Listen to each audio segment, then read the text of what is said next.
मद्यप्राशन करून दगडफेक करणाऱ्या आरोपींना पोलिसांनी घेतले ताब्यात। कोल्हापूर शहरातील मध्यवस्तीत भर रस्त्यात मद्यप्राशन करून केएमटीवर दगडफेक केल्याची घटना 2 दिवसांपूर्वी घडली होती। ही दगडफेक करणाऱ्या तरुणांना पोलिसांनी ताब्यात घेतले असून त्यांची धिंड काढण्यात आली आहे। कोल्हापूर शहरातील व्हीनस कॉर्नर रोडवर 4 तरुणांनी मद्यप्राशन करून चालत्या केएमटी बसवर दगडफेक केली होती। ही दगडफेक आणि दहशतीची घटना तेथील एका दुकानाच्या सीसीटीव्हीत कैद झाली आहे। स्थानिक गुन्हे शाखेकडून संशयित आरोपींना अटक करण्यात आली आहे। यावेळी अशा पद्धतीने कोणी दहशत करण्याचा प्रयत्न केल्यास नागरिकांनी तक्रार करावी, आरोपींवर कडक कारवाई करण्यात येईल असे आवाहन पोलीस प्रशासनाने केले आहे। सदरचे कृत्य केले होतं ते ठिकाण दाखवण्यासाठी आणि गुन्ह्यात वापरलेले जे रीट होती त्याचा पंचनामा करण्यासाठी आज आम्ही या ठिकाणी घेऊन आलेलो आहे। या 3 जे आरोपी आहेत त्यांची नावे आहेत अभिषेक मंगेश गोडके वय 26 वर्ष राहणार राजारामपुरी, आसिफ अमानुल्ला नायकोडी वय 30 वर्ष राहणार इंगळी तालुका हातकणंगले आणि ओंकार जगन्नाथ चौगुले वय 22 वर्ष राहणार पात्रूट गल्ली सायबर चौक कोल्हापूर। तसेच यामध्ये एका अल्पवयीन मुलाचा सुद्धा समावेश आहे। या आरोपींना आम्ही अटक करीत आहोत आणि या गुन्ह्याचा आणखीन काही यामध्ये आरोपी आहेत का निष्पन्न करून त्यांच्यावरती आम्ही योग्य ती कारवाई करीत आहोत। काय कुठल्या कारणाने दगडफेक केली? त्यांचा आपसामध्ये वाद चाललेला होता आणि त्या वादाचं पर्यवसन त्यांनी तिथलेच दगड उचलून बसवरती दगड मारलेला होता। हे आम्ही तपास कामी त्यांना इथे घेऊन आलेलो आहे आणि तपास कामी आणलेला आहे। तर अशा पद्धतीची गुन्हेगारी जी ती वाढू नये म्हणून पोलीस अशा पद्धतीचं चाप बसवण्यासाठी हे सगळं आणि लोकांमध्ये विश्वास निर्माण व्हावा पोलिसांसंदर्भात अशी ही ऍक्टिव्हिटी आहे।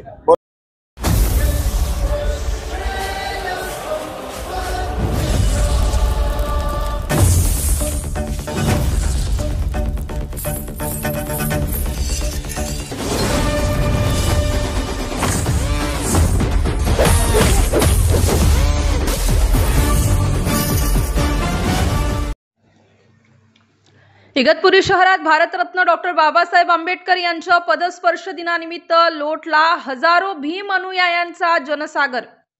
इगतपुरी शहरातून काढण्यात आली भव्य मिरवणूक। स्वतंत्र मजूर पक्षाची 16 जानेवारी 1937 रोजी स्थापना केल्यानंतर इगतपुरीत येथील ब्युरी लायब्ररी येथे हाती घेतली होती पहिली सभा। यंदा या ऐतिहासिक घटनेला 88 वर्ष पूर्ण होत असून याच जागेवर पूर्णाकृती पुतळाही उभारण्यात आला आहे। समता सैनिक दलाच्या उपस्थितीत जमलेल्या हजारो आंबेडकर प्रेमी अनुयायी यांनी दिली मानवंदना। वंचित बहुजन आघाडी, भारतीय बौद्ध महासभा, समता सैनिक दल, सम्यक विद्यार्थी आंदोलन यांनी केले कार्यक्रमाचे आयोजन।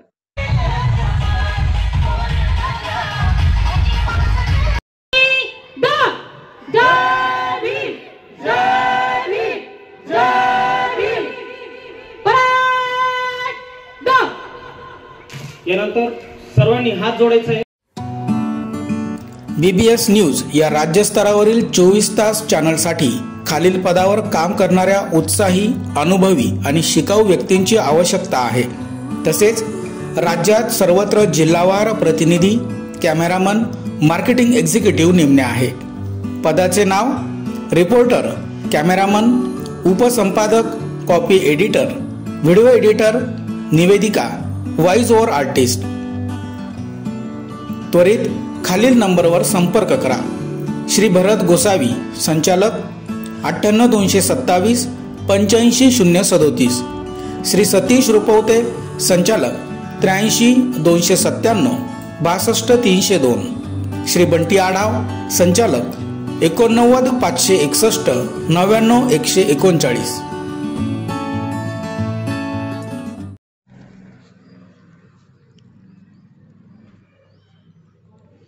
ज्या दुर्दैवी घटना घडल्या आहेत त्या होऊ नये यासाठी सरकार प्रयत्नशील असेल।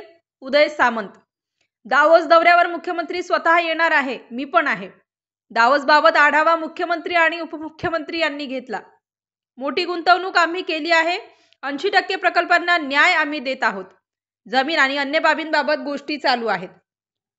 प्री कॅबिनेट झाली, यात कॅबिनेट विषयाबाबत चर्चा झाली। संघटनात्मक बांधणी, येणाऱ्या निवडणुकीला कसे सामोरे जाणार त्याबाबत चर्चा केली।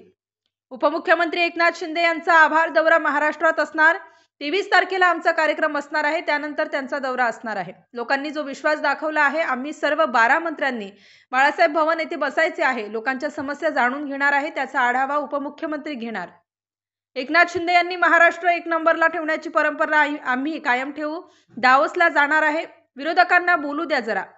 ज्या ज्या दुर्दैवी घटना घडल्या आहेत त्या होऊ नये यासाठी सरकार प्रयत्नशील असेल.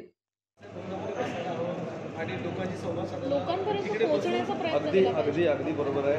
माननीय शिंदे साहेबांनी आज त्या देखील इन्स्ट्रक्शन आम्हाला दिलेले आहेत. आपण जनतेचं देणं लागतो, ज्या पद्धतीनं मॅन्डेट देऊन लोकांनी आपल्यावर विश्वास दाखवलेला आहे महाराष्ट्रातल्या जनतेनं, तर त्यांच्या विश्वासाला पात्र ठरण्यासाठी आम्ही सगळ्या 12च्या 12 मंत्र्यांनी बाळासाहेब भवनमध्ये जनतेच्यासाठी उपलब्ध राहिलं पाहिजे, ही भूमिका मंत्र्यांची असली पाहिजे. आणि त्यांनी टाईमटेबल आम्हाला दिलेलं आहे, त्या टाईमटेबलनुसार आम्ही तिथं बसू. आम्हाला देखील आचारसंहिता घालून देण्यात आलेली आहे की महाराष्ट्राच्या प्रत्येक जिल्ह्याचा दौरा विभागामार्फत झाला पाहिजे आणि त्याचा आढावा दर 3 महिन्यानं माननीय उपमुख्यमंत्री एकनाथ शिंदे साहेब घेणार.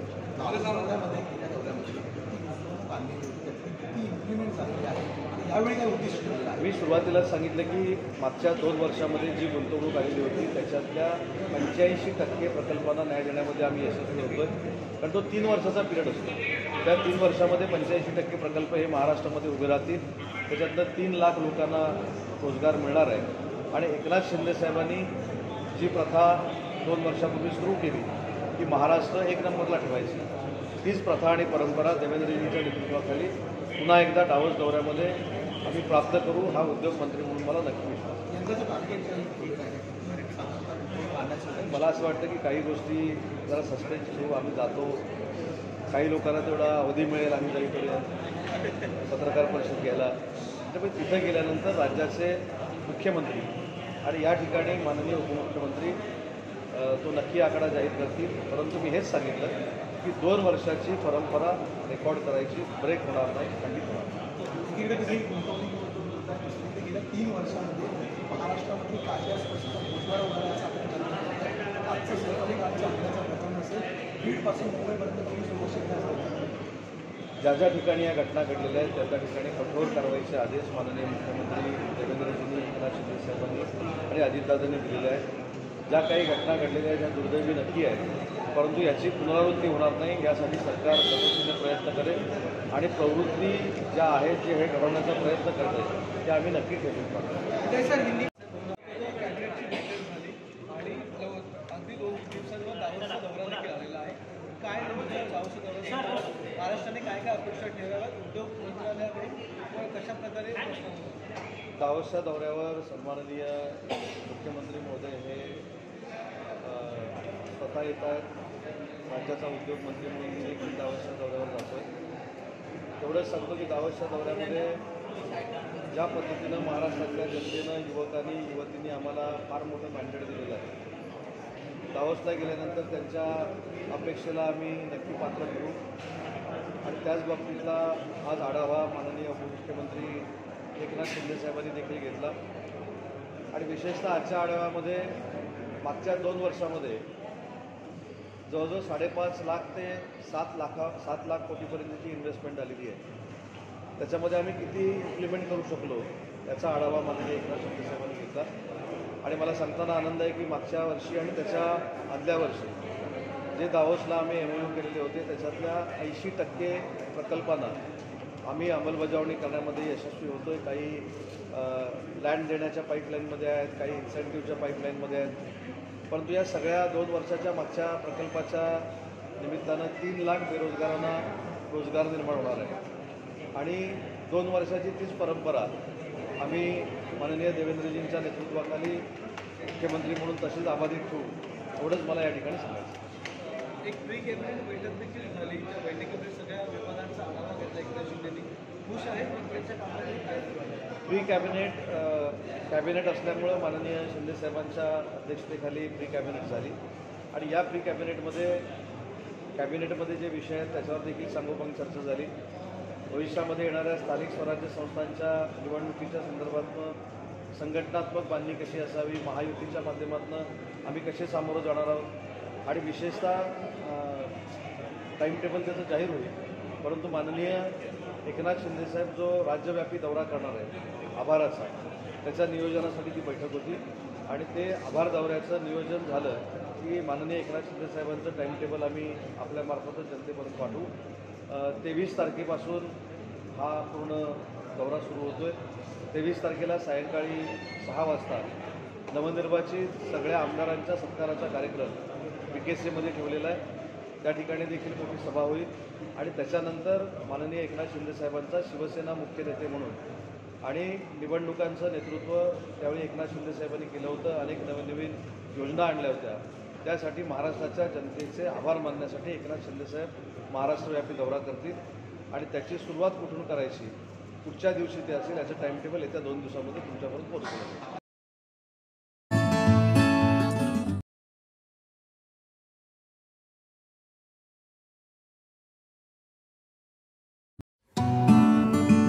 BBS न्यूज या राज्यस्तरावरील 24 तास चॅनलसाठी खालील पदावर काम करणाऱ्या उत्साही, अनुभवी आणि शिकाऊ व्यक्तींची आवश्यकता आहे. तसेच राज्यात सर्वत्र जिल्हावार प्रतिनिधी, कॅमेरामन, मार्केटिंग एक्झिक्युटिव्ह नेमणे आहे.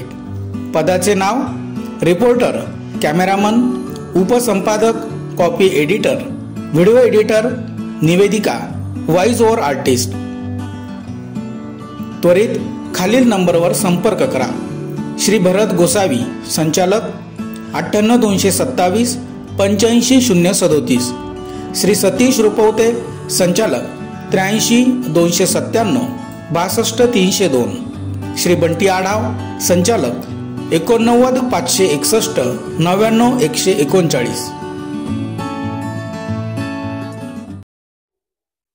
शहरातील खतीक गल्लीत एलसीबीची धडक कारवाई. मोठ्या संख्येने गोवन जातीचे चामडे जप्त.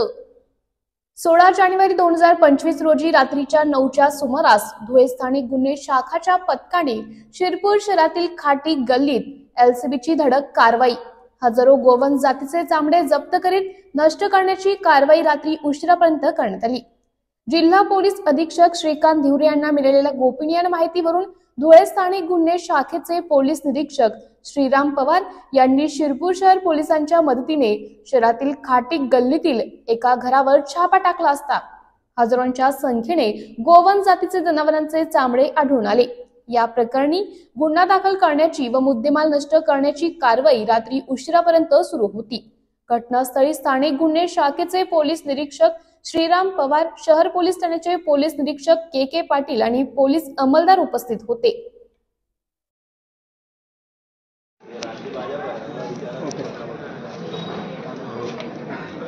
शिरपूर शहरात मोहम्मदिया नगरमध्ये एका बंदिस्त घरामध्ये गोवंश जातीच्या जनावरांचे चामडे ठेवल्याची इन्फॉर्मेशन होती.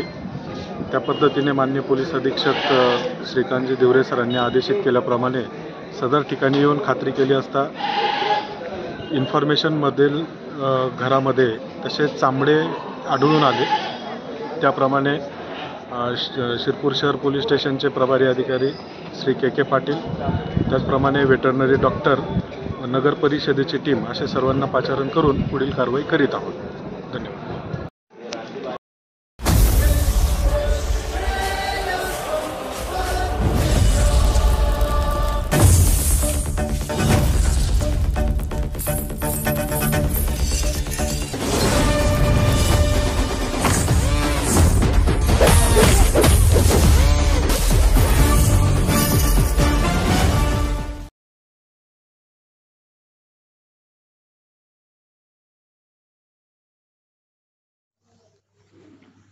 अजिंठा वेरूळ आंतरराष्ट्रीय चित्रपट महोत्सवाचा दुसरा दिवस उत्साहात संपन्न.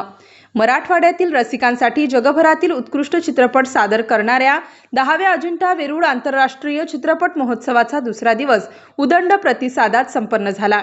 चित्रपटप्रेमींनी मोठ्या उत्साहाने महोत्सवाला हजेरी लावली. महोत्सवाच्या दुसऱ्या दिवशी 2 महत्त्वपूर्ण मास्टर क्लास आयोजित करण्यात आले होते. दिग्दर्शक आणि अभिनेता तिग्मांशू धुलिया यांनी आपल्या मास्टर क्लासमध्ये आपल्या जीवनाचा प्रवास सांगितला. त्यांनी सिनेमा क्षेत्रातील आपले अनुभव, आव्हाने आणि यशस्वी चित्रपट निर्मितीच्या पद्धतीवर मार्गदर्शन केले. आशुतोष गवारीकर: चित्रपट बनवतो तो सिनेमा कसा बघावा, चित्रपट काय शिकवतो हे चित्रपट महोत्सवातून शिकायला मिळतो. अजंठा एलोरा चित्रपट महोत्सवाचं वैशिष्ट्य मराठवाडा विभागाला होतं. मुंबई पुण्याला जायची गरज नाही. इथल्या लोकांमध्ये खूप टॅलेंट आहे. इथल्या टॅलेंटेड लोकांनी दर्जेदार चित्रपट तयार केले तर या भागाला त्याचा खूप फायदा होईल. मला खूप आनंद होत आहे. चित्रपट सांस्कृतिक पुढे गेली, चित्रपटाची संस्कृती ही पुढे गेली पाहिजे. आपल्या देशाचं डान्स, ड्रामा, इमोशन यांच्याशी संबंध आहे. छत्रपती संभाजीनगर शहरात चित्रपट महोत्सवाचं आयोजन करण्यात आलं. भारतात बनवल्या जाणाऱ्या चित्रपटांची देशभरात चर्चा असते. यामुळे देशात तयार होणारे दर्जेदार चित्रपट विदेशात पोहोचले. झालं का आदित्य? फ्रेम चेंज करते बहुत चले करें शुरू करें. हाँ सर. बहुत हाँ बोलिए, आप कुछ पूछना है? पूछिए. छत्रपति संभाजीनगर में इंटरनेशनल फिल्म फेस्टिवल हो रहा है, आपने आज विजिट, कैसा लग रहा है सर? कैसा लगा? नहीं, मुझे बहुत खुशी हो रही है यहाँ पर आकर, क्योंकि ये बहुत ज़रूरी है कि हमारे देश में सिनेमा का कल्चर आगे बढ़ता रहे. हमारे देश का एक बहुत पुराना नाता है आर्ट, डांस, ड्रामा, इमोशंस, नाट्यशास्त्र के ज़माने से. और मुझे इस बात की बहुत खुशी होती है कि ऐसे वॉलेंट्री एफर्ट्स हो रहे हैं हमारे देश में, जहाँ इस किस्म के फिल्म फेस्टिवल्स ऑर्गेनाइज हो रहे हैं. और छत्रपति संभाजीनगर में जनता एलोरा फिल्म फेस्टिवल में मुझे आकर बहुत खुशी हो रही है. ख़ासतौर पर आशुतोष गवारीकर जी का आज मैं एक मास्टर क्लास सुन सका, मेरे लिए बहुत सौभाग्य की बात है. नहीं, मेरे लिए सौभाग्य की बात है कि वो खुद थे आज. हमारी इस बार हमारे international film festival of India हुआ था, उसके जूरी के चेयर थे. And we're so proud of you, and it's a privilege that we were able to understand the craft that and the effort that goes behind the craft. Yes, so thank you. और हमारे honourable prime minister भी आप सभी ने सुना होगा कि last 2 months में उन्होंने कई दफ़े इस बात को बोला है कि हमारा सिनेमा हमारी सॉफ्ट पावर की एक बहुत इम्पॉर्टेंट ना केवल रिक्वायरमेंट है, but at the same time एक व्हीकल है. और आज हमारी फिल्में दुनिया भर में जाती हैं. हमारे आर्टिस्ट, हमारे परफॉर्मर्स की दुनिया भर में आज पहुंच है. हमारा डायस्पोरा भी उसको एम्ब्रेस करता है, इंटरनेशनल ऑडियंस भी उसको एम्ब्रेस करता है. और ये बहुत ज़रूरी है कि हमारा कंटेंट इंडिया से बाहर जाए और हमारे इंडिया के हमारे सॉफ्ट पावर को दुनिया भर में फैलाए. इस बात की मुझे बहुत खुशी है कि हमारा सिनेमा आज उस मुकाम पर है और हमारी क्रिएटिव इकोनॉमी भी आज उस मुकाम पर है. Thank you. Okay sir. झालं का आदित्य? फ्रेम चेंज करते बहुत चले करें शुरू करें. हाँ सर. बहुत हाँ बोलिए, आप कुछ पूछना है? पूछिए. छत्रपति संभाजीनगर में इंटरनेशनल फिल्म फेस्टिवल हो रहा है, आपने आज विजिट, कैसा लग रहा है सर? कैसा लगा? नहीं, मुझे बहुत खुशी हो रही है यहाँ पर आकर, क्योंकि ये बहुत ज़रूरी है कि हमारे देश में सिनेमा का कल्चर आगे बढ़ता रहे. हमारे देश का एक बहुत पुराना नाता है आर्ट, डांस, ड्रामा, इमोशंस, नाट्यशास्त्र के ज़माने से. और मुझे इस बात की बहुत खुशी होती है कि ऐसे वॉलेंट्री एफर्ट्स हो रहे हैं हमारे देश में, जहाँ इस किस्म के फिल्म फेस्टिवल्स ऑर्गेनाइज हो रहे हैं. और छत्रपति संभाजीनगर में जनता एलोरा फिल्म फेस्टिवल में मुझे आकर बहुत खुशी हो रही है. ख़ासतौर पर आशुतोष गवारीकर जी का आज मैं एक मास्टर क्लास सुन सका, मेरे लिए बहुत सौभाग्य की बात है. नहीं, मेरे लिए सौभाग्य की बात है कि वो खुद थे आज. हमारी इस बार हमारे international film festival of India हुआ था, उसके जूरी के चेयर थे. And we're so proud of you, and it's a privilege that we were able to understand the craft that and the effort that goes behind the craft. Yes, so thank you. और हमारे honourable prime minister भी आप सभी ने सुना होगा कि last 2 months में उन्होंने कई दफ़े इस बात को बोला है कि हमारा सिनेमा हमारी सॉफ्ट पावर की एक बहुत इम्पॉर्टेंट ना केवल रिक्वायरमेंट है, but at the same time एक व्हीकल है. और आज हमारी फिल्में दुनिया भर में जाती हैं. हमारे आर्टिस्ट, हमारे परफॉर्मर्स की दुनिया भर में आज पहुंच है. हमारा डायस्पोरा भी उसको एम्ब्रेस करता है, इंटरनेशनल ऑडियंस भी उसको एम्ब्रेस करता है. और ये बहुत ज़रूरी है कि हमारा कंटेंट इंडिया से बाहर जाए और हमारे इंडिया के हमारे सॉफ्ट पावर को दुनिया भर में फैलाए. इस बात की मुझे बहुत खुशी है कि हमारा सिनेमा आज उस मुकाम पर है और हमारी क्रिएटिव इकोनॉमी भी आज उस मुकाम पर है. Thank you. Okay sir.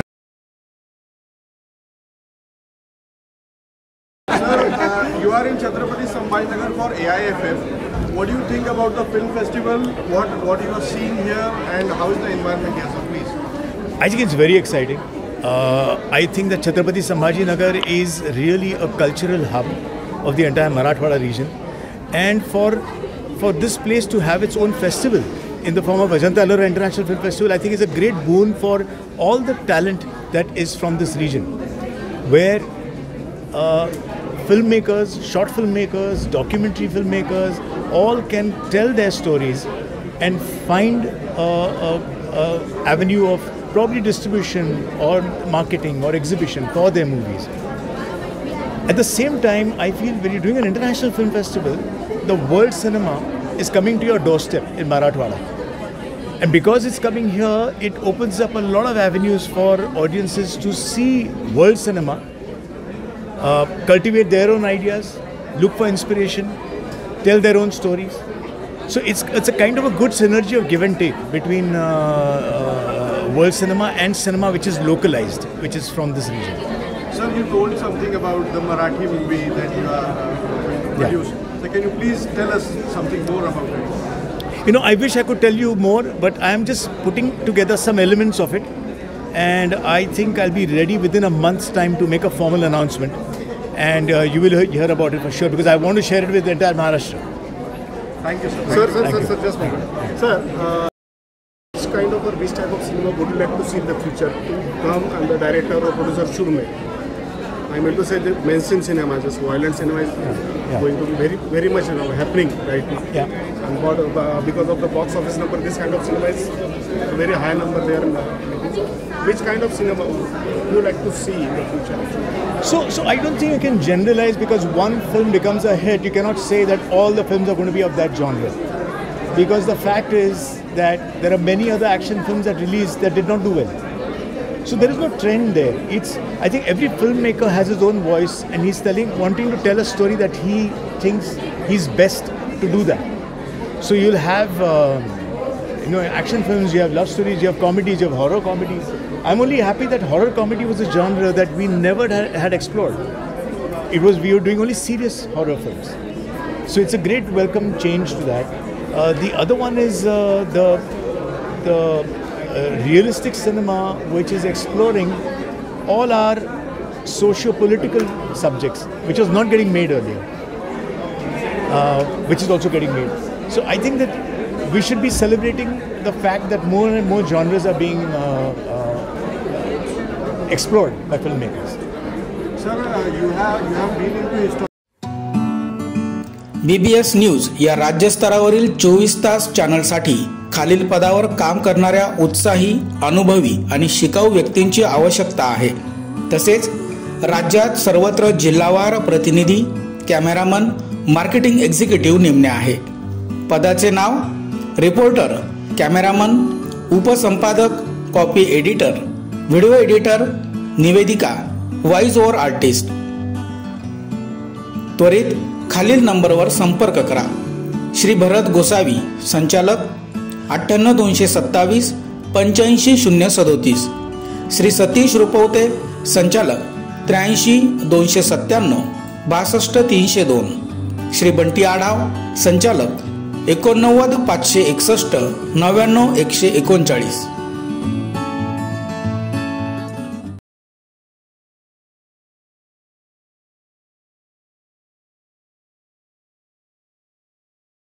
येणाऱ्या स्थानिक स्वराज्य संस्था मी मोठ्या ताकदीने लढवणार, खासदार रवींद्र चव्हाण. नांदेड जिल्ह्याचे नवनिर्वाचित खासदारांचा भव्य नागरिक सत्कार कार्यक्रम संपन्न झाला. या कार्यक्रमाला मोठ्या प्रमाणात काँग्रेस कार्यकर्ते व पदाधिकारी उपस्थित होते. यावेळी खासदार रवींद्र चव्हाण यांची प्रतिक्रिया घेतली असता ते म्हणाले की येणाऱ्या स्थानिक स्वराज्य संस्था, जिल्हा परिषद, महानगरपालिका, नगरपालिका या निवडणुका महाविकास आघाडीच्या माध्यमातून आम्ही मोठ्या ताकदीनिशी लढवणार आहोत व सर्वसामान्य जनतेचे जे काही प्रश्न असतील ते सोडवण्यासाठी कटिबद्ध आहे. व आज उमरी वासियांनी जे माझा सत्कार केला आहे त्याचे मी खूप खूप आभार मानतो, असे खासदार रवींद्र चव्हाण म्हणाले.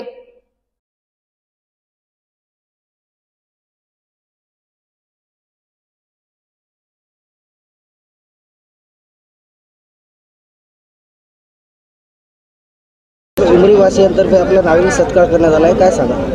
आज उमरी तालुका महाविकास आघाडीच्या वतीने नागरी सत्काराचं आयोजन या ठिकाणी केलेलं होतं। आज मी खरं तर उमरी तालुका व संपूर्ण उमरी तालुक्यावासियांचे हार्दिक असे आभार मानतो की त्यांनी आज या ठिकाणी माझा नागरी सत्कार घेतला। लोकसभेची निवडणूक झाल्यानंतर प्रथमच आज मी उमरी शहरामध्ये आलेलो आहे। आज आपण बघू शकता की या ठिकाणी बरीचशी कार्यकर्ती मंडळी या सत्काराला उपस्थित होती आणि एक चांगलं संदेश आहे जिल्ह्याला की आज मोठी मोठी मंडळी या ठिकाणी पक्षातून इकडून तिकडे जात आहेत, पण आज कार्यकर्ता मंडळी जिथं आहेत त्याच ठिकाणी ठाम मांडून आहे। आज अनेक उमरीकरांनी तुमच्यासमोर प्रश्न उपस्थित केले, विविध मागण्या सादर केल्या, तुमच्याकडे काय सांगा? नाही, आज बऱ्याच या सत्काराच्या अनुषंगाने बरेचसे प्रश्न उपस्थित झालेले आहेत।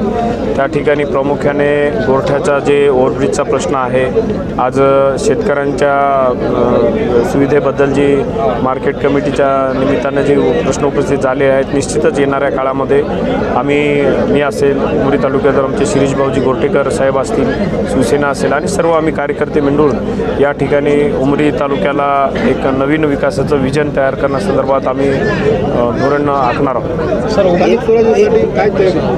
आज आपण बघतो स्थानिक स्वराज्यासंदर्भात येणाऱ्या 1-2 दिवसामध्ये आमच्या जिल्हा काँग्रेस कमिटीच्या आणि तसेच शहर काँग्रेस कमिटीच्या बैठका होणार आहेत आणि त्याच्यामध्ये आम्ही पुढचं धोरण या ठिकाणी आखणार आहोत। सर, उमरी शहरामध्ये जास्तीत आता वर्दळ चालू आहे, कारण का दोन्ही ठिकाणाहून रेल्वे गेट आहे। जे मुख्य रेल्वे गेट आहे जे गोरठा पॉईंटला त्या ठिकाणी झालं, पण त्याची गरज नसताना सुद्धा ते झालेलं असं वाटतं नागरिकांच्या वागण्यामधून, कारण भोकर आणि उमरी नांदेड दोन्ही रूटला जाणारा रस्ता 5-5 मिनिटाला गेट पडत असतो सातत्यानं, तर त्या ठिकाणी वर्दळच्या ठिकाणी खूप मोठ्या प्रमाणात त्रास होतो। त्या संदर्भात तुमचं काय निर्णय? आज उमरी जो शहराच्या बाहेर एक गेट आहे त्या ठिकाणी एक उड्डाणपूल होणं अपेक्षित आहे आणि त्याचबरोबर गोरठा जे आहे अंडरब्रिज, आज आपण बघतो थोडा जरी पाऊस झाला तर त्या ठिकाणी भरपूर पाणी साचतं आणि तिथल्या लोकांना विद्यार्थ्यांना येण्यासाठी खूप मोठी अडचण होती।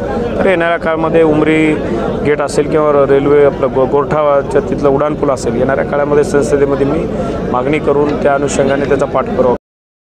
संभाजीनगर रेल्वे स्थानकात डेक्कन ओडिसी एक्सप्रेसच्या इंजिनवर चढून युवक गंभीर जखमी। डेक्कन ओडिसी पर्यटन एक्सप्रेस ही रेल्वे आज सकाळी छत्रपती संभाजीनगर रेल्वे स्थानकात उभी असताना एक युवक या रेल्वेच्या इंजिनवर चढला। इंजिनवर चढल्याने इलेक्ट्रिक शॉक लागून हा युवक गंभीर जखमी झाला आहे। रेल्वे स्टेशन येथील विद्युत पुरवठा खंडित करून युवकाला खाली उतरवले व उपचारासाठी घाटी रुग्णालयात पाठवण्यात आले आहे।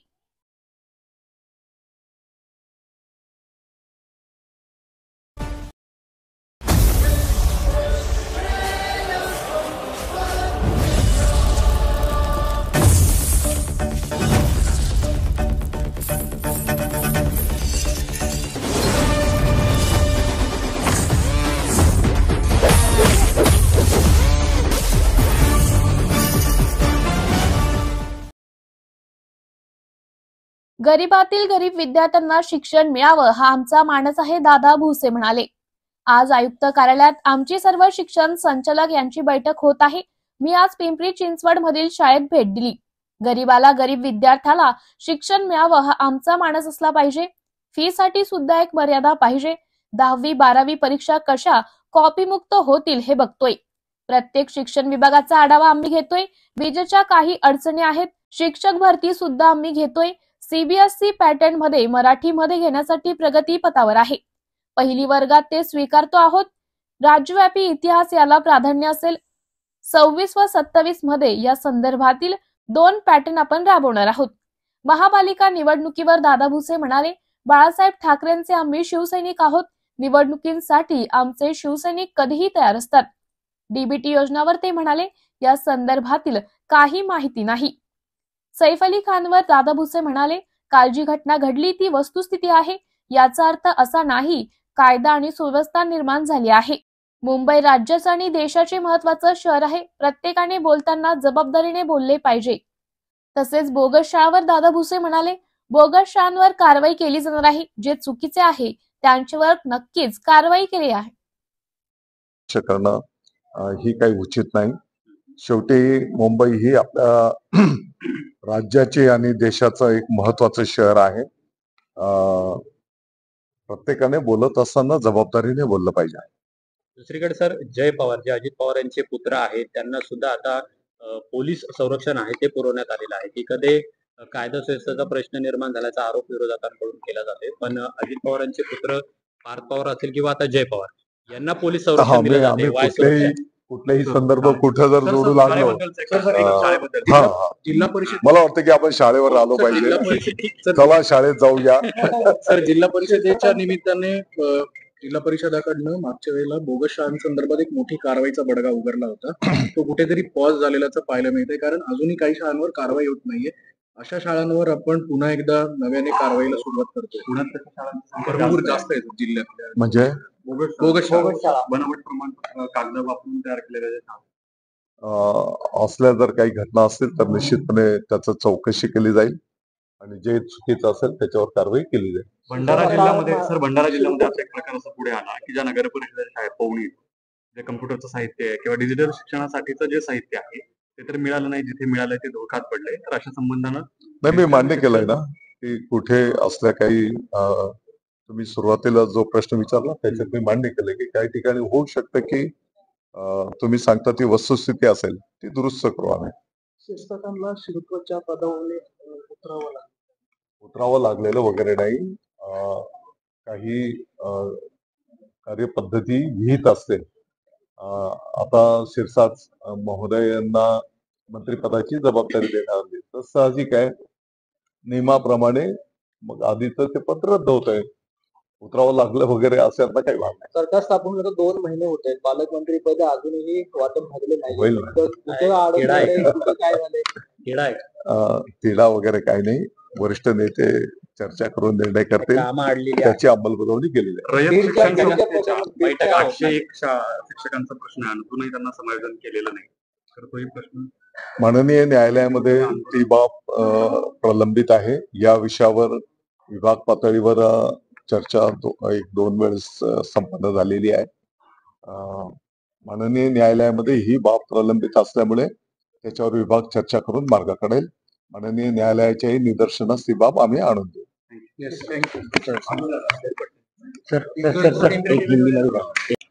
आता आज आयुक्त कार्यालयामध्ये आयुक्त महोदय, आमचे सर्व संचालक महोदय आढावा बैठक संपन्न होते. येत असतानाच आपल्या पिंपरी चिंचवड महानगरपालिकेच्या शाळा क्रमांक 52 तिथे भेट दिली. शिक्षकांची आणि विद्यार्थ्यांची पण चांगली कामगिरी आहे. येणाऱ्या काळामध्ये गरीबातल्या गरीब पालकाच्याही विद्यार्थ्याला गुणवत्तापूर्ण दर्जेदार शिक्षण मिळालं पाहिजे हा विभागाचा मानस असणार आहे. आणि इतर माध्यमांच्या पण ज्या काही शाळा आहेत त्याच्यामध्ये शाळेच्या त्या फीला पण एक मर्यादा असली पाहिजे. या विषयावर विभाग काम करेल. तुम्ही आता जो उल्लेख केला 10वी-12वीचे परीक्षा, येणाऱ्या परीक्षा कॉपीमुक्त परीक्षा कशा होतील या दृष्टिकोनातून विभाग त्याचं कामकाज आणि नियोजन करेल. याचा पूर्ण आराखडा प्रारूप आम्ही तयार केलेला आहे आणि त्या पद्धतीने मंत्रालय पातळीवरनं त्याचं नियोजन त्या ठिकाणी केलं जाईल आणि कॉपीमुक्त परीक्षा कशा होतील या दृष्टिकोनातून विभाग त्याचं नियोजन. तर मध्यंतरी केंद्राचा एक रिपोर्ट आलेला होता ज्यामध्ये राज्यात आणि देशातल्या काही शाळांमध्ये कम्प्युटर नाहीये, ज्या ठिकाणी कम्प्युटर आहे तिथे इंटरनेटची सेवा नाही अशी परिस्थिती होती. तर राज्यात नेमकी काय परिस्थिती आहे, किती शाळांमध्ये हे कम्प्युटर आहेत किंवा नाहीयेत, अशी काय आकडेवारी घेतली आम्ही? मला वाटतं की विभागाचा आढावा आता घेतो आहोत. तुम्ही म्हणता त्या पद्धतीने काही ठिकाणी वस्तुस्थिती पण असेल ती स्वीकारू आम्ही. काही ठिकाणी विजेच्या कनेक्शनच्या पण अडीअडचणी आहेत. येणाऱ्या काळामध्ये प्रत्येक शाळा सोलरवर कसं जाईल याही दृष्टिकोनातून मुख्यमंत्री महोदयांकडे आम्ही विनंती केलेली आहे. सर, दुसऱ्या टप्प्यामध्ये शिक्षण भरती जी आहे पोर्टलच्या माध्यमातून याआधी पोर्टलच्या वेगवेगळ्या तक्रारी ज्या आहेत त्या समोर आलेल्या होत्या. दुसऱ्या टप्प्यामध्ये शिक्षकांची भरती होणार आहे ती साधारणतः किती असणार, म्हणजे जिल्ह्यामध्ये 10% ज्या जागा रिक्त आहेत तेवढ्या जागा भरल्या आहेत? याचं पण नियोजन चालू आहे आणि दुसऱ्या टप्प्याची भरतीच्या संदर्भामध्ये सगळी आकडेवारी वगैरे एका 8 दिवसात आम्ही तुमच्या सर्वांच्या समोर ठेवू. सर, साधारणपणे सीबीएसईचे जे विषय आहेत BBS न्यूज या राज्यस्तरावरील 24 तास चॅनलसाठी खालील पदावर काम करणाऱ्या उत्साही, अनुभवी आणि शिकाऊ व्यक्तींची आवश्यकता आहे. तसेच राज्यात सर्वत्र जिल्हावार प्रतिनिधी, कॅमेरामन, मार्केटिंग एक्झिक्युटिव्ह नेमणे आहे. पदाचे नाव: रिपोर्टर, कॅमेरामन, उपसंपादक, कॉपी एडिटर, व्हिडिओ एडिटर, निवेदिका, व्हॉइस ओव्हर आर्टिस्ट. त्वरित खालील नंबरवर संपर्क करा. श्री भरत गोसावी, संचालक, 98 227 85 037. श्री सतीश रुपवते, संचालक, 83 297 62 302. श्री बंटी आढाव, संचालक, 89 561 99 139. पुढच्या 8 दिवसात ठाकरे गटाकडून मोठा पक्षप्रवेश होईल, उदय सामंत म्हणाले. शामराव पेजे जयंतीवर उदय सामंत म्हणाले, लोकनेते शामराव पेजे यांना आज अभिवादन केले. शामराव पेजे यांच्या रूपाने रत्नागिरीचं नेतृत्व दिल्लीपर्यंत पोहोचले होते. प्रत्येक समाजाला मोठे करण्यासाठी शामराव पेजे यांनी काम केले होते. कोकणातील सर्वात मोठ्या अभियांत्रिकी महाविद्यालयाला लोकनेते शामराव पेजे यांचं नाव दिले आहे. भास्करराव जाधववर ते म्हणाले, शिवसेनेची 3 वर्षापूर्वीच काँग्रेस झाली असल्याने एकनाथ शिंदेच्या नेतृत्वावर आम्ही उठाव केला. आम्ही वंदनीय बाळासाहेबांच्या विचारांचा वारसा आम्ही जपत आहोत. भास्कर जाधव यांची कुचुंबणा जी होत आहे ती 3 वर्षापूर्वी आमची झाली होती.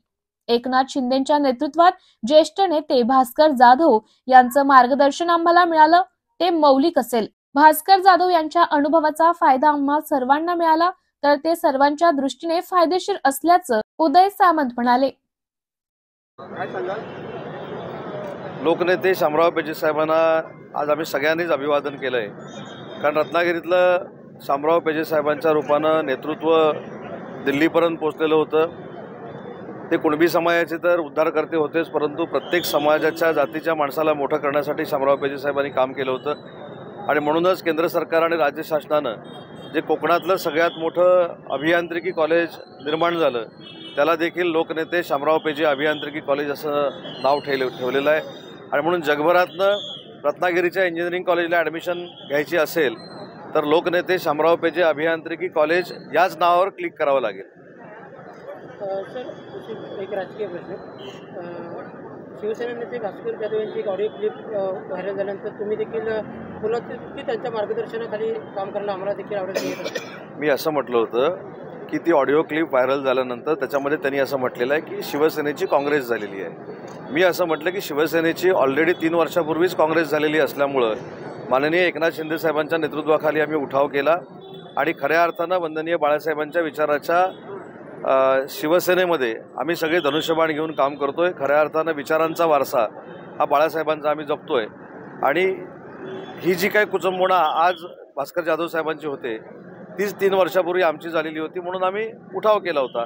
तर मी असं म्हटलं की माननीय एकनाथ शिंदे साहेबांच्या नेतृत्वाखाली ज्येष्ठ नेते भास्कर जाधव साहेबांचं जर मार्गदर्शन आम्हाला मिळालं तर ते आमच्यासाठी मौलिक आहे. साहेब, शिवसेनेकडून त्यांना उभाटामधून शिवसेना आणण्यासंदर्भात काही प्रस्ताव दिला गेला आहे. प्रस्ताव दिला गेला आहे की नाही मला माहीत नाही, परंतु भास्करराव जाधव हे रत्नागिरी जिल्ह्यातले आहेत. त्यांनी 25-30 वर्ष लोकप्रतिनिधी म्हणून काम केलेलं आहे. त्यांचा अनुभव दांडगा आहे आणि त्या अनुभवाचा फायदा शिंदेसाहेबांच्या नेतृत्वाखाली आम्हाला सगळ्यांना मिळाला तर ते आमच्या सगळ्यांच्या दृष्टीनं फायदेशीर आहे. साहेब, सईद अली खान यांच्यावरती हल्ला झाल्यानंतर आपल्याला जातीय रंग देण्याचा प्रयत्न केला जातोय. जितेंद्र आव्हाड असं म्हणाले की कदाचित हा नाही, हल्ली विरोधकांना प्रत्येक गोष्टीचं जात धर्म याच्यावरच राजकारण करायचं आहे. परंतु आपल्याला माहीत असेल की सिंधुदुर्गचे जे पोलीस अधीक्षक होते दीक्षित गेडाम हे त्या भागातले आज DCP आहेत. त्यांच्याशी आत्ताच माझी तासाभरापूर्वी चर्चा झाली. मी देखील एक कॅबिनेट मंत्री म्हणून नक्की वस्तुस्थिती समजून घेतलेली आहे. ती व्यक्ती जी घरात शिरली ती कशासाठी शिरली, काय शिरली, त्याचा शोध पोलीस करतायत. त्याच्यावर प्रत्येक गोष्टीला जातीय स्पर्श करण्याचं काही कारण नाही. कारण आता विधानसभेच्या निवडणुका 5 वर्षानंतर होणार आहेत आणि फार मोठं 237 आमदारांचं मॅन्डेट हे जनतेनं आम्हाला दिलेलं आहे. सर, पालकमंत्री पदाबाबत तुम्ही मागे देखील म्हटलं तर येत्या काही दिवसात जाहीर होऊ शकते. काय नेमकं कुठे घोडं नाही, मग आजही सांगतो ना, येत्या काही दिवसात योग्य वेळी लवकरात लवकर निर्णय होईल. सर एक मुद्दा असा आहे की नवीन जिल्ह्याची निर्मिती केली जाणार आहे अशी चर्चा सोशल मीडियावरती सुरू आहे. नेमकं शासन सध्या काय निर्णय घेण्याच्या विचारात नाही, याबद्दल कुठंच कॅबिनेटमध्ये देखील चर्चा झालेली नाही, कुठेही आम्हाला माहिती नाही. परंतु माझं एक मंत्री म्हणून मत असं आहे की जर जिल्ह्याची निर्मिती करायची झाली, मग ते 4 असतील, 5 असतील, तुमच्या यादीमध्ये असलेले 21 असतील, तर त्या जिल्ह्याचं इन्फ्रास्ट्रक्चर पहिलं तयार असलं पाहिजे. तिथे जिल्हाधिकारी कार्यालय तयार असलं पाहिजे, तिथली न्यायालयीन व्यवस्था ही तयार असली पाहिजेत. आणि ती व्यवस्था तयार करून जर आपण जिल्हे जाहीर केले तर इन्फ्रास्ट्रक्चरची वानवा होत नाही आणि लोकांना देखील फॅसिलिटी अतिशय चांगल्या पद्धतीने मिळतात. आणि म्हणून नवीन जिल्हे निर्माण करत असताना पहिलं इन्फ्रास्ट्रक्चर रेडी करून जर केले तर मला असं वाटतं की तो जनतेला फायदा होईल. साहेब, आघाडीच्या सरकारच्या काळात धनंजय मुंडे जेव्हा कृषी मंत्री होते तेव्हा साहित्य खरेदीमध्ये काही नियमांमध्ये बदल केला. या संदर्भात न्यायालयाने आपलं राज्य सरकारला विचारलंय की नेमके हा साहित्य खरेदी बदलामध्ये निकष का बदलले. पण त्यावेळी सरकार महाविकास आघाडीचं होतं. त्यामुळे मला असं वाटतं की जर कायद्यामध्ये बदल केले असतील किंवा नियमामध्ये बदल केले असतील त्यासाठी कॅबिनेटमध्ये यावं लागतं. मंत्रिमंडळाचे प्रमुख हे मुख्यमंत्री असतात, त्यांच्या नेतृत्वाखाली ती बैठक चालत असते. त्याच्यामुळं महाविकास आघाडीमध्ये जे काही घडलेलं आहे त्याच्यावर मी बोलू इच्छित नाही, परंतु जे काही सत्य असेल ते बाहेर येईल. साहेब, स्थानिक स्वराज्य संस्थेच्या निवडणुकीमध्ये महायुती केली जाईल असं वक्तव्य एकनाथ शिंदे साहेबांनी केलेलं आहे, कसं बघताय? एकनाथ शिंदे साहेब हे शिवसेनेचे मुख्य नेते आहेत. त्यांची भूमिका म्हणजे शिवसेनेची भूमिका आहे. आमची देखील ग्रामपंचायतीपासून खासदारकीच्या निवडणुकीपर्यंत महायुती करूनच लढायची तयारी आहे. कारण शेवटी आमच्या निवडणुका ह्या विधानसभेच्या होतात, खासदारकीच्या निवडणुका होतात. आम्ही आमच्यासाठी महायुती करतो आणि ज्यावेळी कार्यकर्त्यांच्या निवडणुका येतात त्यावेळी आम्ही सेपरेट लढतो. त्याच्यामुळं असा संभ्रम आणि गैरसमज कार्यकर्त्यांमध्ये होऊ नये की स्वतःची आमदारकी टिकवण्यासाठी आणि स्वतःच्या खासदारक्या टिकवण्यासाठी महायुती होतात, पण ज्यावेळी स्वतःची निवडणूक येते कार्यकर्त्यांची त्यावेळी हे सेपरेट लढतात. अशा पद्धतीची भावना महायुतीच्या कार्यकर्त्यांमध्ये निर्माण होऊ नये याची दक्षता तिन्ही पक्ष घेणार आहेत. आता दक्षता तिन्ही पक्ष घेणार आहेत म्हणजे महायुतीतच लढणार. वाल्मिक कराडांना धनंजय मुंडे वाचवणार असा आरोप अंजली दमानी यांनी केलेला पाहिला. मला त्या प्रकरणामध्ये काहीच बोलायचं नाही, कारण ज्युडिशरी इन्क्वायरी सुरू झालेली आहे. ज्युडिशरी इन्क्वायरीमध्ये देखील जे अध्यक्ष आहेत ते देखील एक मातब्बर न्यायाधीश होते. त्याच्यामुळं मला असं वाटतं की ज्युडिशरी इन्क्वायरी चालू असताना, SIT नेमलेली असताना, SITचे प्रमुख स्वतः IG असताना या पोलीस तपासाबाबत मी काहीतरी बोलणं हे योग्य नाही.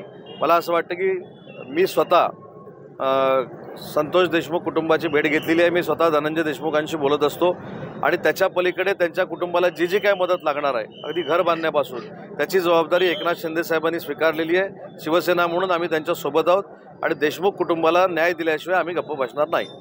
वाल्मिक कराडांचं सिम कार्ड आता परदेशात असल्याचं आढळून आलेलं पाहिजे. अमेरिकेपर्यंत त्यांचं कनेक्शन अमेरिकेमध्ये, दुबईमध्ये त्यांचं सिम कार्ड कुठचं आहे हे मला काहीच माहीत नाही. त्याच्यामुळे त्या तपासामध्ये त्यांच्या बाबतीतली अशी भूमिका पोलिसांच्या जर समोर आली असेल तर पोलीस त्याच्यावर कारवाई करतील. आंबेडकरी अनुयायांचा आज लॉंग मार्च पाहायला मिळणार आहे.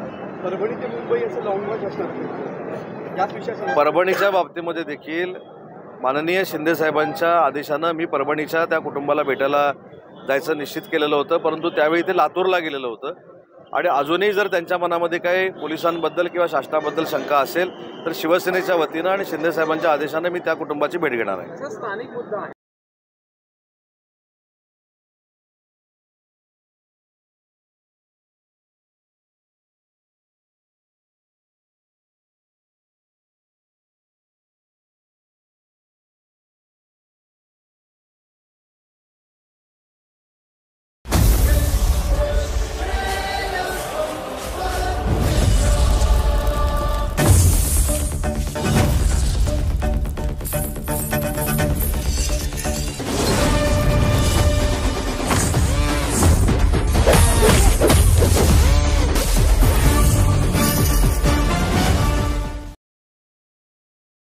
सरकारने शेतकऱ्यांची फसवणूक केली, निवडणुकीत दिलेलं आश्वासन पूर्ण केले नाही, अमर काळे म्हणाले.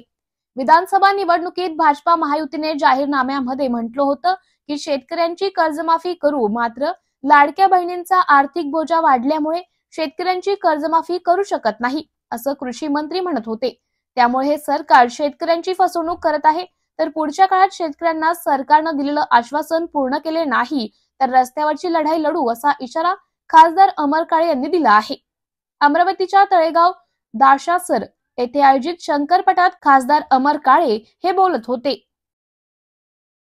भारतीय जनता पक्षाने जो जाहीरनामा यावेळेला दिलेला होता, या जाहीरनाम्यामध्ये भारतीय जनता पक्षानं या महाराष्ट्रातल्या सर्व शेतकऱ्यांना शब्द दिला होता की आमचं सरकार सत्तेवर आल्यावर तात्काळ शेतकऱ्यांची 3 लाखापर्यंतची कर्जमाफी आम्ही करू, ही घोषणा त्या निमित्ताने केली होती. परंतु आता सध्या राज्याचे कृषी मंत्री सांगून राहिले का लाडक्या बहिणीचा आर्थिक बोजा खूप जास्त वाढल्यामुळं आता शेतकऱ्यांची कर्जमाफी आम्ही करू शकत नाही, असं सध्या कृषी मंत्र्याचं स्टेटमेंट आहे.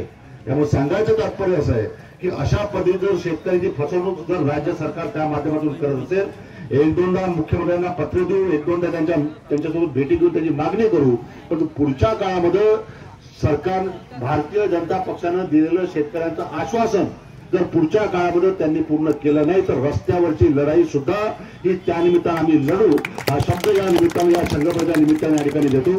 आज फार जास्त या ठिकाणी बोलणार नाही. आज 3 मतदारसंघामध्ये कार्यक्रम आहे.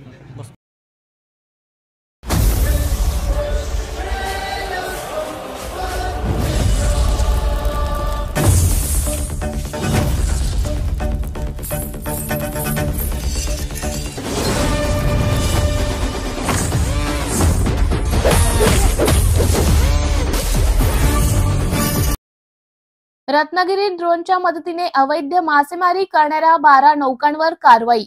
रत्नागिरी जिल्ह्यातील अवैध मासेमारीवर ड्रोनची करडी नजर आहे. 6 दिवसांमध्ये ड्रोनने अवैध मासेमारी करणाऱ्या 12 बोटी पकडून दिल्या आहेत. अवैध मासेमारी करणाऱ्या ट्रोलिंग पर्सननेट बोटींवर कारवाई करण्यात आली आहे. 12 नौकांच्या माध्यमातून अवैधरित्या मासेमारी करण्यात येत होती. अनधिकृत मासेमारी न करण्याचं मत्स्य विभागाचं मच्छीमारांना आवाहन करण्यात आलं आहे. माननीय मत्स्य व्यवसाय मंत्री श्री नितेशजी राणे साहेब यांनी दिनांक 9 जानेवारी 2025 रोजी मुंबई आयुक्त कार्यालय येथून ड्रोनचा अनावरण केलेलं आहे. सदरच्या ड्रोनच्या अनावरण कार्यक्रमानंतर रत्नागिरी जिल्ह्यामध्ये 11 तारीखपासून आज अखेर एकूण 12 नौकांवर ड्रोनमार्फत अनधिकृत मासेमारीवर अंकुश ठेवण्यासाठीची कार्यवाही या कार्यालयाकडनं चालू आहे. आणि अशा अनधिकृत मासेमारी करणाऱ्या नौका या ड्रोन व्हिजिलन्समध्ये निदर्शनास आल्यामुळे या 12 नौकांवर महाराष्ट्र सागरी मासेमारी नियम अधिनियम अंतर्गत कारवाई प्रस्तावित केलेली आहे. भविष्यामध्ये ड्रोन व्हिजिलन्सद्वारे संपूर्ण किनारपट्टीवरती देखरेख राहणार असल्याकारणाने मच्छीमारांनी अशी अनधिकृत मासेमारी करू नये असे त्यांना मत्स्य व्यवसाय विभागाकडून आवाहन आहे. सदरच्या कारवाईमध्ये 12 नॉटिकल अंतराच्या आतमध्ये अवैध पर्सिन मासेमारी करणाऱ्या नौका, 10 वाव अंतराच्या आत ट्रॉलिंग मासेमारी करणाऱ्या नौका या नौका प्रामुख्यानं व्हिजिलन्समध्ये निदर्शनास आलेल्या आहेत. त्यामुळे अशा नौकांवरती या कायद्यांतर्गत आपण कारवाई केलेली आहे.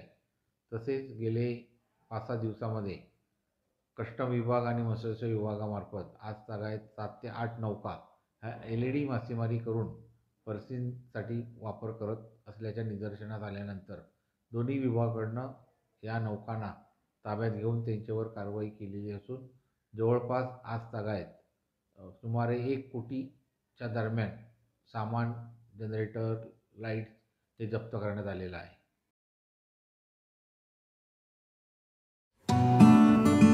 BBS न्यूज या राज्यस्तरावरील 24 तास चॅनलसाठी खालील पदावर काम करणाऱ्या उत्साही, अनुभवी आणि शिकाऊ व्यक्तींची आवश्यकता आहे.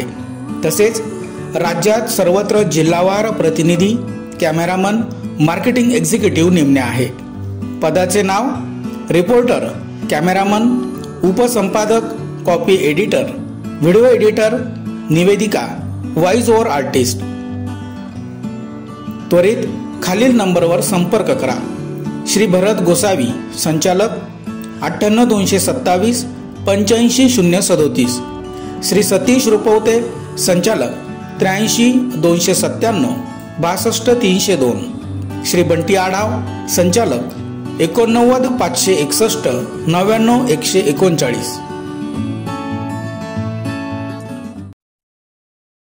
वाढत्या अपघाताच्या पार्श्वभूमीवर जनजागृतीसाठी जळगाव शहरातून वाहतूक शाखेची हेल्मेट रॅली. शहरात वाढत्या अपघाताच्या पार्श्वभूमीवर जळगाव जिल्हा पोलीस दल आणि शहर वाहतूक शाखेतर्फे आज सकाळी जळगाव शहरात हेल्मेट जनजागृती रॅलीचे आयोजन करण्यात आली होती. पोलीस अधीक्षक कार्यालयापासून सुरू झालेली ही रॅली शहरातील नवीन बस स्थानक चौक, नेहरू चौक, टावर चौक अशा शहरातील विविध मार्गाने निघाली. त्यानंतर जिल्हा पोलीस अधीक्षक कार्यालयाच्या आवारात या रॅलीचा समारोप करण्यात आला. या रॅलीला जळगावकर नागरिकांनी भरभरून प्रतिसाद मिळाला. या रॅलीमध्ये जिल्हा पोलीस अधीक्षक डॉक्टर महेश्वर रेड्डी, आमदार राजमामा भोळे यांच्यासह पोलीस विभागातील कर्मचारी व नागरिक यांचे या रॅलीमध्ये सहभाग होते. परभणी ते मुंबई लॉंग मार्च साठी भीम अनुयायी जमण्यास सुरुवात. 28 दिवस पायी चालत मंत्रालयावर धडकणार. परभणीत संविधानाची विटंबना झाल्यानंतर दगडफेक आणि जाळपोळची घटना घडली होती. त्यानंतर पोलिसांनी ताब्यात घेतलेल्या सोमनाथ सूर्यवंशी याचा न्यायालयीन कोठडीमध्ये मृत्यू झाला होता. त्यासोबतच आंबेडकरी चळवळीचे नेते विजय वाकोडे यांचा देखील हृदयविकाराच्या झटक्याने मृत्यू झाला होता.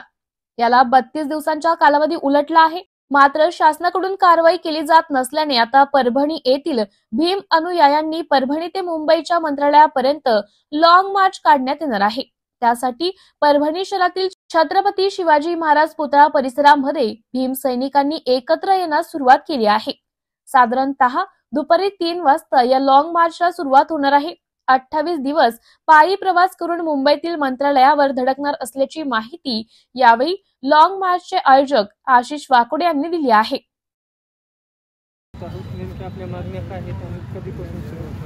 परभणीमध्ये जी 10 तारखेला बाबासाहेबांच्या पुतळ्याजवळ असलेल्या संविधानाची विटंबना झाली, त्यानंतर जो आक्रोश या जिल्ह्यामध्ये पाहायला भेटला, त्याच्या प्रकरणामध्ये सोमनाथ सूर्यवंशी नावाचा आमचा लॉ करणारा विद्यार्थी जे पोलीस प्रशासनाच्या मारहाणीमुळे मृत्यू पावला, या ताणतणावात या आंदोलनाचं नेतृत्व करणारे लोकनेते विजय वाकोडे सुद्धा या ताणतणावामध्ये त्यांचाही मृत्यू झालेला आहे. परभणीमध्ये गेल्या 32 दिवसापासून आम्ही या ठिकाणी आंदोलन करत आहोत, पण परभणीच्या प्रशासनानं, महाराष्ट्र शासनानं आमच्याकडे कुठले लक्ष दिलं नाही. म्हणून याचा आक्रोश आणि असंतोष आमच्या समाजामध्ये असल्यामुळं आज आम्ही 2 ते 3 वाजता परभणीमधून 5 ते 6 हजार लोकांच्या उपस्थितीमध्ये हा लॉंग मार्च काढणार आहोत. परभणीपासून आम्ही निघणार आहोत जिंतूर, जालना, संभाजीनगर, नाशिक आणि मुंबई. 28 दिवसामध्ये आम्ही मुंबईला पोहोचू, मंत्रालयावर पोहोचू आणि आमच्या महिला या लॉंग मार्चमध्ये जास्त प्रमाणात सहभागी होणार आहेत. आणि मंत्रालयावर जाऊन आम्ही मुख्यमंत्र्याला आमचा ज्या विचार नाही आम्हाला न्याय मिळणार का नाही, जसा बीड प्रकरणात न्याय मिळतो तसा परभणी प्रकरणात न्याय काय मिळत नाही, हा आम्हाला मुख्यमंत्र्याला आम्ही तिथं मुंबईला जाऊन प्रश्न विचारतो. साधारणतः मागण्या काय आहेत? आमच्या मागण्या याच आहे की ज्या पोलीसवाल्यामुळं सोमनाथचा जीव गेलेला आहे त्याच्यावर गुन्हा दाखल करा, सदोष मनुष्यवधाचा गुन्हा दाखल करा, त्यांना रिमूव्ह फ्रॉम सर्व्हिस करा. पण फक्त घोरबाण नावाचा PIला निलंबित केले, बाकीचे सगळे पोलीस कर्मचारी ते आतासुद्धा काम करत आहेत. म्हणजे आमच्या समोरून जातात ते आमच्या माणसाला मारणारे, ज्याच्यामुळं त्यांचा सोमनाथचा जीव गेला. असे सर्व पोलीस कर्मचारी अजूनही ड्युटीवर आहेत. हे सर्व रिमूव्ह फ्रॉम सर्व्हिस झाले पाहिजे, त्यांच्यावर गुन्हा दाखल झाला पाहिजे आणि आमच्या ज्या मुलांवर गुन्हे दाखल केलेत खोटाडे, ते सगळे गुन्हे मागे घेतले पाहिजेत. हे आमच्या प्रमुख मागण्या आहेत.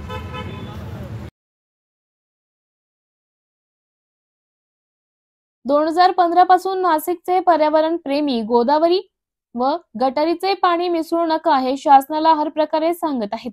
आम्ही गोदावरीचे प्रदूषित जल कुंभात भरून नाशिकमध्ये फिरवले होते. आमचे एक साथीदार नितीन शुक्ला यांनी तर केस भादरून घेतले होते. निशिकांत पगारे, राजेश पंडित, देवांग जाणी यांनी तर कोर्टात धाव घेऊन आदेश मिळवले. रमेश अय्यर सर, जगबीर सर या सगळ्यांनी प्रयत्न करत आहेत. काल राजेंद्र सिंह जलपुरुष जगबीर सरांच्या आव्हानाला प्रतिसाद देऊन एप्रिलमध्ये उपोषणाला गोदाप्रेमी सह बसणार आहेत. या लढ्याला प्रत्येक नाशिककरांची प्रतीक्षा आहे. अमरीश मोरे, मनोज साठे, मनीष बाविस्कर, दत्तू ढगे व बरेच नवीन पिढीचे शिलेदार सुद्धा प्रयत्न करत आहे.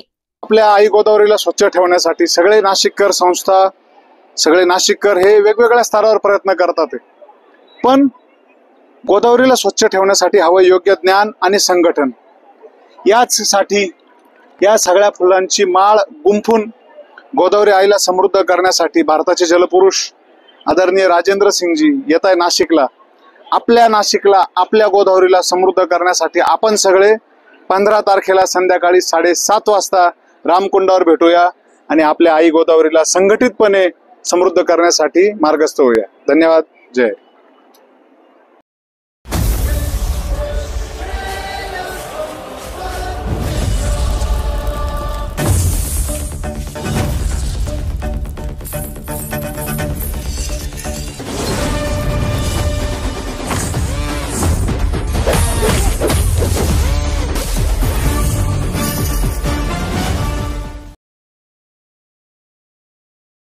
नदीबाबत अधिकाऱ्यांच्या बैठकी घेऊनही काहीही होत नसताना मॅगसेसे अवॉर्ड विजेते जागतिक कीर्तीचे जलतज्ञ डॉक्टर राजेंद्र सिंह यांनी एप्रिल महिन्यात नाशिकमध्ये गोदेसाठी उपोषण करण्याचं मान्य केले व तरीही प्रशासनाने ऐकले नाही, तर सर्व नागरिकांच्या मदतीने स्वतः नदीचे कॉन्क्रिटीकरण काढण्याचे आज डॉक्टर राजेंद्र सिंह यांनी जाहीर केले. 50 आपने कार्यक्रम किए होंगे, मेरे ख्याल से 100 से ज्यादा कलेक्टर्स के साथ मीटिंग हुई होगी आपकी, लेकिन अभी भी गटर गोदावरी में जा रहा है, अभी भी एसटीपी प्लांट्स का वही हाल है सर, अभी भी प्लास्टिक वैसे ही यूज हो रहा है. तो एक सर छोटा सा आपसे रिक्वेस्ट था, ये आपके ऊपर क्वेश्चन मार्क लग रहा है सर. हम तो चलो जैसे भी हैं सर, लेकिन वाटरमैन तो आप हैं, जल पुरुष आप हैं सर. 2001 में मेगासे अवार्ड आपको मिला सर, रिस्पॉन्सिबिलिटी अब आपकी है सर. आप संत बनकर हमें यहाँ पर गाइड करें सर, और थोड़ा टाइम नासिक को दें सर. सेलिब्रिटी की तरह आए और ना जाए, आपको बुरा लगेगा, मुझे मालूम है, लेकिन सेलिब्रिटी स्टेटस को थोड़ा सा हटाकर एक 15 दिन के लिए सर, आज समाज और संत, आपसे बड़ा कोई संत नहीं है सर नदियों के लिए. आपकी छोटी सी रिक्वेस्ट है सर, अगर आप हमें समाज समझें तो समाज और संत मिलकर ये जो राज कमिश्नर कलेक्टर वगैरह है ना सर, वो एकदम घुटनों पे ला सकते हैं सर. तो आपसे रिक्वेस्ट ऐसी है कि सर जैसे आप आते हैं, पिछले 10 साल से मेरे ख्याल से 20 बार आए होंगे आप, 50 आपने कार्यक्रम किए होंगे, मेरे ख्याल से 100 से ज्यादा कलेक्टर्स के साथ मीटिंग हुई होगी आपकी, लेकिन अभी भी गटर गोदावरी में जा रहा है, अभी भी एसटीपी प्लांट्स का वही हाल है सर, अभी भी प्लास्टिक वैसे ही यूज हो रहा है. तो एक सर छोटा सा आपसे रिक्वेस्ट था, ये आपके ऊपर क्वेश्चन मार्क लग रहा है सर. हम तो चलो जैसे भी हैं सर, लेकिन वाटरमैन तो आप हैं, जल पुरुष आप हैं सर. 2001 में मेगासे अवार्ड आपको मिला सर, रिस्पॉन्सिबिलिटी अब आपकी है सर. आप संत बनकर हमें यहाँ पर गाइड करें सर, और थोड़ा टाइम नासिक को दें सर. सेलिब्रिटी की तरह आए और ना जाए, आपको बुरा लगेगा, मुझे मालूम है, लेकिन सेलिब्रिटी स्टेटस को थोड़ा सा हटाकर एक 15 दिन के लिए सर. BBS न्यूज या राज्यस्तरावरील 24 तास चॅनलसाठी खालील पदावर काम करणाऱ्या उत्साही, अनुभवी आणि शिकाऊ व्यक्तींची आवश्यकता आहे. तसेच राज्यात सर्वत्र जिल्हावार प्रतिनिधी, कॅमेरामन, मार्केटिंग एक्झिक्युटिव्ह नेमणे आहे. पदाचे नाव: रिपोर्टर, कॅमेरामन, उपसंपादक, कॉपी एडिटर, व्हिडिओ एडिटर, निवेदिका, व्हॉइस ओव्हर आर्टिस्ट. त्वरित खालील नंबरवर संपर्क करा. श्री भरत गोसावी, संचालक, 98 227 85 037. श्री सतीश रुपवते, संचालक, 83 297 62 302. श्री बंटी आढाव, संचालक, 89 561 99 139.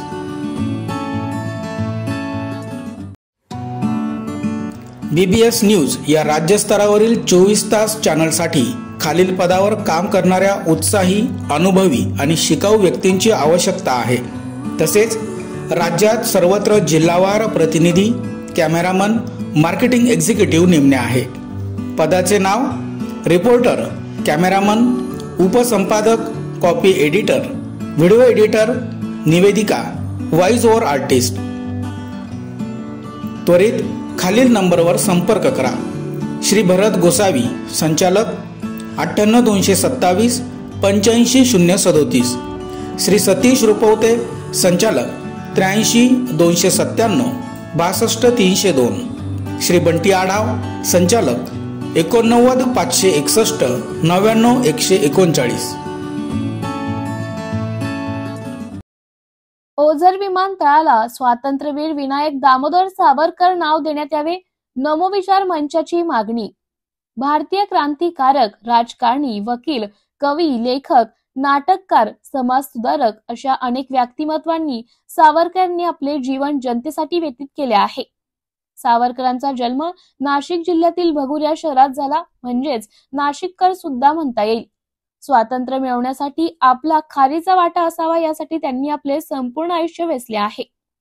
सावरकरांनी पुण्यामध्ये इसवी सन 1905 साली विदेशी कापडाची होळी केली, त्यामुळे त्यांना अंदमानच्या तुरुंगात काळ्या पाण्याची शिक्षा ठोठावण्यात आली.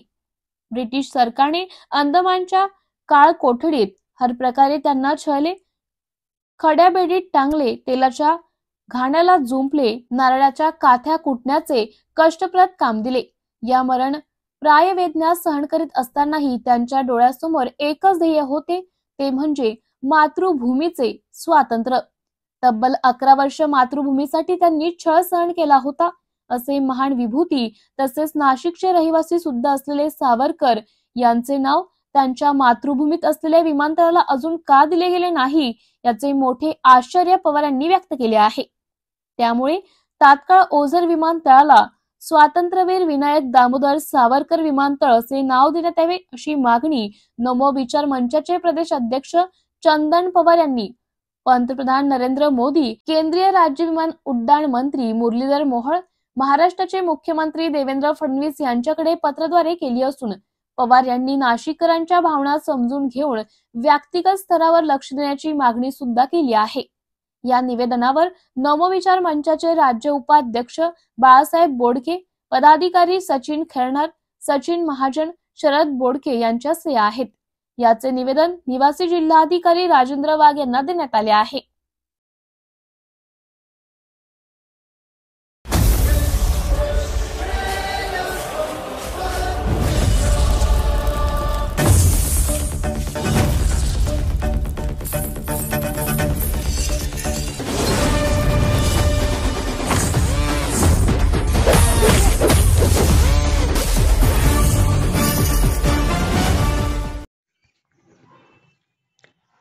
अँब्युलन्स सेवा देत पाशा इस्माईल शेख यांनी घडवले माणुसकीचे दर्शन. नाशिक जिल्हा रुग्णालयामध्ये अनेक वर्षांपासून अँब्युलन्स सेवा देणारे पाशा इस्माईल शेख हे समाजसेवेचे एक उत्तम उदाहरण ठरले आहेत. फक्त रुग्णांना रुग्णालयात पोहोचवण्याचेच काम न करता त्यांनी रुग्ण आणि त्यांच्या नातेवाईकांच्या अडचणी लक्षात घेत अनेक उपक्रम सुरू केले आहेत. पाशा शेख यांनी 2.5 वर्षांपूर्वी स्वखर्चातून सिव्हिल हॉस्पिटलमध्ये गरीब रुग्णांसाठी मोफत भोजन सेवा सुरू केली. दररोज या उपक्रमाअंतर्गत विविध प्रकारचे अन्न दिले जाते. आर्थिकदृष्ट्या अडचणीत असलेल्या रुग्ण आणि त्यांच्या नातेवाईकांसाठी हा उपक्रम आधार ठरला आहे. या सेवेमुळे अनेक कुटुंबांचे दुःख हलके झाले असून त्यातून माणुसकीचे दर्शन घडते. पाशा शेख यांची माणुसकी फक्त रुग्णांपुरती मर्यादित नाही, ते बेवारस मृतदेहांच्या अंतिम संस्काराची जबाबदारी मोफत घेतात. ज्यांचे कोणीही नसते अशा व्यक्तींचे दफन किंवा अंत्यसंस्कार करण्याचे काम ते अगदी निस्वार्थपणे करतात. 5 वर्षाखालील मुलांना त्यांच्या घरी सोडण्यासाठी अनेक वेळा लोकांकडे पैसे नसतात. अशा वेळी पाशा शेख मदतीचा हात पुढे करतात. त्यांनी अशा अनेक कुटुंबांना आधार दिला आहे. ज्या रुग्णांना कोणीही नातेवाईक नसतात किंवा ज्यांना आधाराची गरज असते अशा लोकांसाठी पाशा शेख नेहमी पुढे येतात. त्यांची सेवा निःशुल्क असते, ज्यामुळे गरजू लोकांना मोठा आधार मिळतो. पाशा शेख यांचे कार्य हे समाजातील प्रत्येकासाठी प्रेरणादायी आहे. त्यांनी दाखवलेली माणुसकी, निस्वार्थपणा आणि सेवाभाव नक्कीच इतरांसाठी एक आदर्श ठरेल. समाजातील अशा व्यक्तींमुळेच मानवी मूल्ये जिवंत राहतात. त्यांचे हे कार्य अधिक लोकांपर्यंत पोहोचावे आणि त्यांच्या सेवेला प्रोत्साहन मिळावे अशी अपेक्षा आहे. कुठून आले तुम्ही? मी जळगाववरून आलो. जळगाव भुसावळ. इथं काय काम करत? आम्ही इथे असं चालू पोषणाच्या कामाने. या ठिकाणी तुम्हाला सिव्हिल हॉस्पिटल इथं तुम्हाला जेवण भेटलंय. हो. अहो आजपासून नाही, आम्ही 2 वर्षापासून जेवतोय रोज नियमित. सकाळी 10 10:30ला ते जसं झालं तसं आम्हाला देतात. या ठिकाणी जे जेवण झालेलं आहे ते कशा चांगल्या प्रकारे? हो, एकदम पौष्टिक आणि भरपूर स्वादिष्ट आहे. कुठे मिळणार नाही असं जेवण आम्हाला मिळतं इथे. मी एकटाच नाही, असे आम्ही अनेक लोक आहेत ज्याचा आनंद घेतो जेवणाचा. आपण जर बऱ्याच ठिकाणी बघितलं, या ठिकाणी ते मुस्लिम आहेत आणि खास करून ते इथं हिंदू लोक जास्तीत जास्त या ठिकाणी वाटप हो करतात. हो काय वाटतं तुम्हाला? हो, मला आनंद वाटतो. हिंदू आणि मुस्लिम काय हो, सगळे एकत्र येतात. काय आहे, भेदभाव कुठल्याच गोष्टीचा नसतो मनामध्ये. प्रेम पाहिजे, भाव पाहिजे. मनात भाव असलं तर सगळं काही आहे, मनात भाव नसलं तर काहीच नसतं. मी बघतो ना, हे दिवा पण लावतात, अगरबत्त्या लावतात, पूर्ण पूजापाठ करतात, गुरुवारी करतात, रोज नियमितपणे दिवा अगरबत्ती करतात, सगळीकडे तुळशीला लावतात, पिंपळाला लावतात. त्याच्यात काय? या ठिकाणी तुम्हाला अन्न दिलं जातं, या ठिकाणी तुम्हाला अल्लाहू अकबर असं काहीतरी बोललं जातं? नाही नाही, काहीच नाही, तसं काहीच नाही. काय नाव आहे तुमचं? भाऊराव निवडते आहे रे. कुठं राहिला तुम्ही? आम्ही देवळा तालुका गाव खरडा आमचं. या ठिकाणी सिव्हिल हॉस्पिटलला कशासाठी आले? आमच्या आईचा हात फ्रॅक्चर झाला, त्यासाठी आलो. त्याबद्दल ते जेवण चांगलं देतात बुवा, बरोबर आहे का? त्यासाठी कसं आहे, काही गरीबच आमच्या जो पैसे नाही राहत, एखादी ॲम्ब्युलन्स काय होईना घरापर्यंत काय होईना सेवा पाहिजे बुवा, बाकी काही नाही. नाही तर देख सारं करतात ते डायरेक्ट. या ठिकाणी तुम्हाला जे जेवण दिलं जातं ते कशा प्रकारे राहतं? नाही, चांगल्या प्रकारचा राहत साहेब. ते कोण करतं माहिती आहे का? ते काय माहिती नाही कोण करतं काय करतं, फक्त येतो आम्ही घेऊन येतो, ते देतो खायला, ते काय आम्हाला माहिती नाही. साधारणतः किती लोक राहत असतील? आता तिथे वार्डामध्ये जेवढं एक ऑपरेशनचा आणि एक याचा मोठोरचा वार्ड आहे. नाव काय तुमचं? कृष्णा शिवराम चौधरी. कुठे आलाय तुम्ही? हर्सुल पाटा दोनवडा. अच्छा, या ठिकाणी कशासाठी आली? मुलगी डिलिव्हरीसाठी आहे. डिलिव्हरीसाठी. किती दिवसापासून तुम्ही इथं? आज 5वा दिवस आहे. या ठिकाणी तुम्हाला जेवण दिलं जातं का? हो. कोण करतंय माहिती आहे का? नाही, इथंच खातोय. कोण देतं ते नाही सांगता येणार मला, त्यांचं नावही मला माहित नाही, पण ते नाश्ता करावा एवढंच माहित आहे. चांगलं जेवण राहतं? हा, चांगलं राहतं. गेल्या अनेक वर्षांपासून आपण या ठिकाणी सिव्हिल हॉस्पिटल या ठिकाणी नागरिकांना आपण जेवणाची व्यवस्था करताय. नेमकं काय कारण आहे, काय सांगा? काही कारण नाही. आता गेल्या 18-20 वर्षापासून मी इथं ॲम्ब्युलन्स सर्व्हिस प्रोव्हाइड करतो सिव्हिल हॉस्पिटलच्या बाहेर. तर माझ्या या सर्व्हिसमध्ये भरपूर वेळेस असे अनुभव आले की जे ग्रामीण भागातले जे लोक असतात तर यांना इथं दुपारी वगैरे जेवायला लोकांना सोय नसते, हॉटेलमध्ये काही गोष्टी महाग असतात. त्याच्यामुळं आम्ही हे माझ्या आईच्या आशीर्वादाने हे आता मी लोकांना सकाळी 10 ते 11 वाजे दरम्यान 100-150 लोकांना इथं आम्ही खिचडी वगैरे असं अन्नदान आम्ही सर्व्हिस राबवतो. तुमचं नाव काय? माझं नाव Pasha Ismail Shaikh, KGN ambulance service Nashik. किती वर्षापासून करताय तुम्ही? ॲम्ब्युलन्स सर्व्हिस तर माझे 18-20 वर्ष झाले आणि अन्नदान 2.5-3 वर्ष होत आले आता. नेमकं या मागचं कारण काय? काही नाही, आमच्या आईच्या स्मरणार्थ मी खिचडी वाटप लोकांना 1-2 घास कुठंतरी मदत होईल गोरगरिबांना या कारणास्तव मी त्या लोकांना मदत करतो. BBS न्यूज या राज्यस्तरावरील 24 तास चॅनलसाठी खालील पदावर काम करणाऱ्या उत्साही, अनुभवी आणि शिकाऊ व्यक्तींची आवश्यकता आहे. तसेच राज्यात सर्वत्र जिल्हावार प्रतिनिधी, कॅमेरामन, मार्केटिंग एक्झिक्युटिव्ह नेमणे आहे. पदाचे नाव: रिपोर्टर, कॅमेरामन, उपसंपादक, कॉपी एडिटर, व्हिडिओ एडिटर, निवेदिका, व्हॉइस ओव्हर आर्टिस्ट. त्वरित खालील नंबरवर संपर्क करा. श्री भरत गोसावी, संचालक, 98 227 85 037. श्री सतीश रुपवते, संचालक, 83 297 62 302. श्री बंटी आढाव, संचालक, 89 561 99 139.